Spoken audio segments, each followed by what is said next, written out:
Tavs Auto TV atbalsta elektroauto uzlādes tīkls Eleport un Goodyear.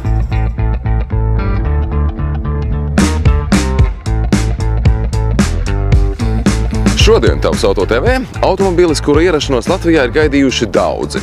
Automobilis, kurš jau tālajā 1995. gadā savā pirmajā modeļa paudzē iepazīstināja mūs ar šodien tik populāro crossover konceptu.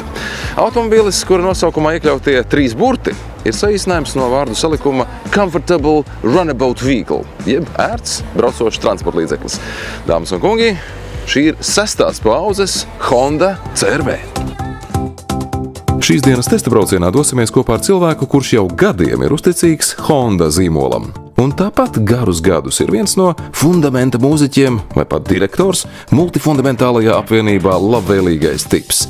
Ģirts Lūsis ar skatuves segvārdu Zirgs ir viens no šīs grupas dibinātājiem, kā arī rīko dažādus koncertus ar savu aģentūru L-Tips Agency. Ģirtam patīk ceļot, taču braukt ar auto ziemā izrādās nemaz ne. Es galīgi neesmu ziemas braukšanas apstākļu piekritējs. Varētu pat teikt, ka man nepatīk, arī pat skarbāk riebjās. Šis bija tas gadījums, kad es guvu baudu. Varēja skatīties arī ārā pa logu. Hondai, man tā liekas, ļoti labi strādā tā saucamā pretslīdēšanas funkcija, ja tā viņu laikam dēvē. Grupai, kas pastāvīgi darbojās, spēlē, laikam labā ziņa ir tā, ka jaunumu nav. Tas nozīmē, ka viss funkcionē un iet uz priekšu. Top jaunas dziesmas, kuras nepaies ne pāris mēneši, būs iespējams dzirdēt klausītājiem.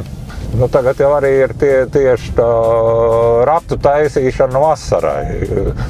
Tas process, jo parasti jau, lai nonāk līdz kādiem pasākumiem un sagatavotos, tur ir kāds pusgads tas darbs jāiegulda, un tad jau viss var iet un laist gaisā.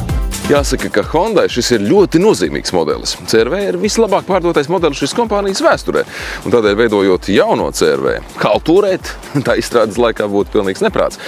Vizuāli CR-V ir kļuvis lielāks, bet tajā pašā laikā sportiskāks. Tas ir par 80 mm garāks nekā tā priekštecis, līdz ar to arī garāks ir motora pārseks un tālāk novietotas A-statnes. Priekšpus raksturo agresīvāks veidols ar milzīgu radiatoru resti, kurā redzams jauns raksts melnā klavieru lakastonī. Manā dzīvē es esmu braucis ar 4 paudžu Hondām CR-V. Es ceru, ka tagad būs atkal nākamā turpinājumi. Tajā visā jau arī tāda zināma stabilitāte slēpjās, kad nav lieka uztraukuma, pārdzīvojumi. Katra jauna lieta jau vienmēr nāk ar kādu pārsteigumu, nezinu, patīkam vai nepatīkam. Eiropas tirgo jaunais CR-V tiks piedāvāts 2 dzinēju versijās. E-HEV hybrid, šī modeļa vidējais degvielas patēriņš pēc VLTP datiem ir 5,9 litru uz 100 km, un E-HEV plug-in hybrid modifikācijā. Beidzamā no tām 100% elektrorežīmā ar vienu uzlādi spēja veikt aptuveni 80 km garas distances. Un jā, CR-V ir pieejams gan priekšpiedziņas versijā, gan ar 4WD jeb visu riteņu piedziņu. Auto maksā sākot no 45 000 eiro.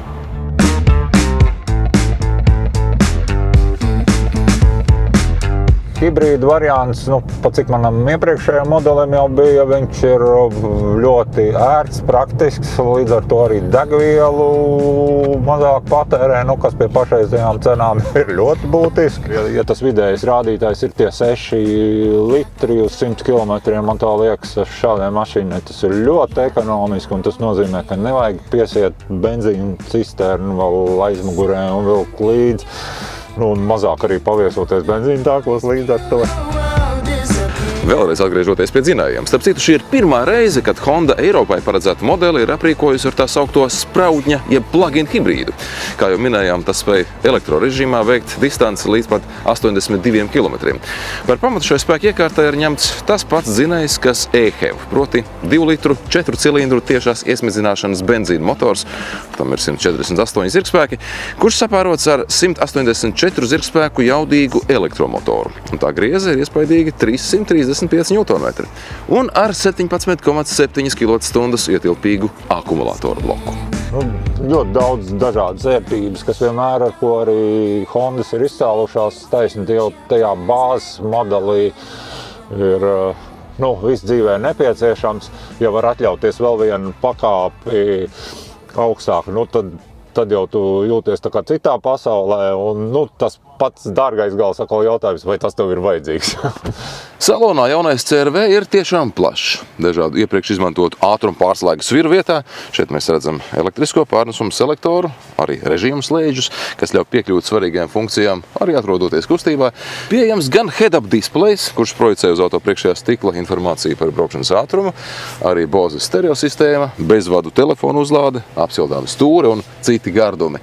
Arī sēdekļiem priekšā ir pieejama gan apsilde, gan ventilācija. Aizmugurējuma apsilde, bet par pasažieriem aizmugurē runājot, Honda apgalvo, ka piedāvā D segmenta apvidus auto klasē labāko vietu kājām aizmugurē. Par 16 mm vairāk nekā iepriekšējā modelī. Tā liekas, tomēr pārsvarā jau tie autobraucēji skatās kaut kā ar prāti. Kas kuram tur vairāk patīk, piemērots, kas ir atbilstoši maciņam, kas nav atbilstoši. Kā apgalvo šī auto radītāji, tas ir uzlabots pilnīgi visos aspektos. Tas ir pastiepies izmēros, palielināta riteņa bāze, arī auto kļuvis platāks. Pateicoties tam, tas ir kļuvis ne tikai ietilpīgāks, bet arī stabilāks un manevrētspējīgāks. Sastās paudzes CR-V ir pirmais Hondas modelis Eiropā, kurš piedāvā pircējiem jaunāko Honda Sensing 360 drošas vadīšanas paliksistēmu, kur sastāv no frontālās kameras, radara un parkošanās sensoriem priekšā un aizmugurē. Apvienojot no šiem sensoriem iegūtos datus, tiek iegūts pilnīgs 360 grādu skats visapkārt automobilim. Un to papildina radars, kurš ļauj noteikt ceļa apzīmējumu līnijas, nomales, atpazīt motociklus, velospēdus un arī citus transporta līdzekļus. Maz jābrauc uz servisu. Tā liekas, tas kā autobraucējiem, tas ir sapnis. Pēc iespējas retāk viesoties servisā. Kaut gan runājot par Hondas izplatītāju Veiss motoru un servisu, es varu teikt tos labākos vārdus un sveicienus īpaši Mārim un Bidzim, kurā diennakts laikā var, ja nesaprot, ko tā poga dara un nozīmē, vai arī kādi brīnumi tajā ekrānā parādījušies, vienmēr var piezvanīt, pakonsultēties. Tas man tā liekas arī, tas servisa sadaļa arī ir ļoti būtiski. Tik tālu mūsu šodienas stāsts par vienu no crossoveru segmenta pirmrindniekiem un aizsācējiem. Paldies, ka skatījāties, un drīz jau būsim atkal kopā. Tavs Auto TV jaunos autostāstos un piedzīvojumos.